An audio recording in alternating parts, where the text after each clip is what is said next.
The Lord will bring a nation against you from far away, from the ends of the earth, like an eagle swooping down, a nation whose language you will not understand. They will devour until you are ruined.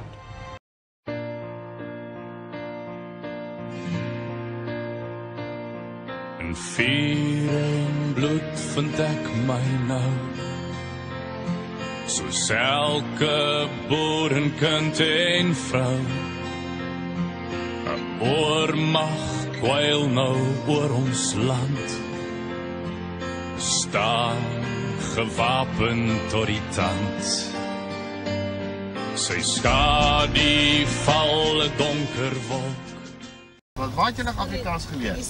James. James, kyk jy, ons gaan nie hierso nou kon nie ons wag vir ander mense. In Mandela se tyd. Kyk in Mandela se tyd, hoeveel miljoene, triljoene dollars in Engelse ponde. The Lord shall bring a nation against thee from far, from the end of the earth, as swift as the eagle flieth, a nation whose tongue thou shalt not understand, a nation of fierce countenance, which shall not regard the person of the old, nor show favor to the young. Fierce countenance, which shall not regard the person of the old, nor show favor to the young. Waar het jy nog Afrikaans geleer? James. James, kyk jy, ons gaan nie hierso nou kon nie ons wag vir ander mense.